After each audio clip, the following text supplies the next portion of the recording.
It's been a debacle from start to finish, really. I think that, as you mentioned, the goal of the legislation is laudable. It's to make third graders read on grade level by the time they advance to fourth grade, which is a really important gateway. It's something that's going to be a big indicator of how you're going to do with the rest of your education, where you're at in third grade. It's a really important time in a child's life. So what they said was the flaw in the law, in my opinion, is that students in third grade who don't pass the state standardized tests will be retained, meaning they have to repeat third grade.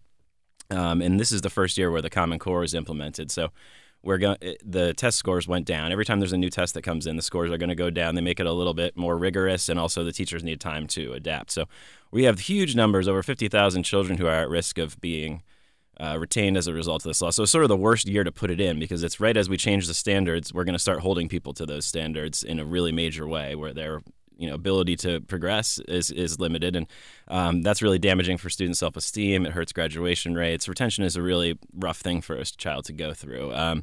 So what they did was, in the law spells out some other ways that you can show proficiency other than on the state standardized tests. You can also take an alternative assessment or show proficiency on a portfolio.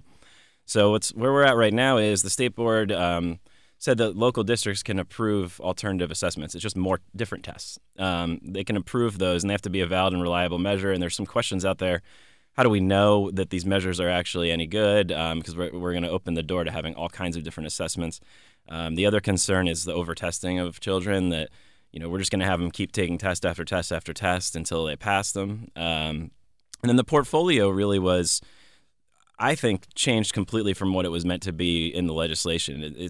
We already said that you could show proficiency on these state standardized tests or these alternative assessments, and then the portfolio, the way it's been implemented, is a series of, I think, 36 30-minute tests. So it's just more tests, but a portfolio in the education world really doesn't mean that. It means kind of a collection of your work throughout the year that shows just what you're in the reading context. We'd want to have something like a reading log, show that you're reading at home, show that you can comprehend what you're reading, reports on books and things like that, instead of testing. So the sad thing and the kind of the net result of this is no one's actually any better at reading. Is that we've just sort of tested a bunch of different ways now. What should happen? I mean, in an ideal world, what should we do now, given the debacle that you mentioned?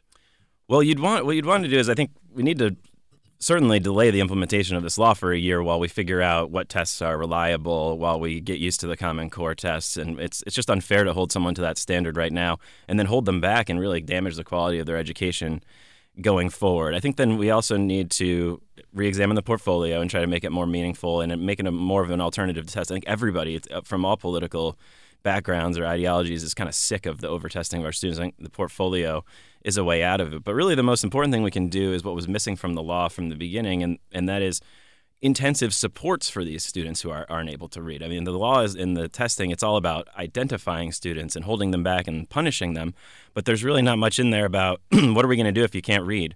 At that point, you need to have really intensive remediation. You need to have one-on-one work with a specialist, before school, after school, all kinds of things. And you need to have specialized textbooks to help you read, stuff that we don't have money appropriated for right now that would actually help children learn how to read.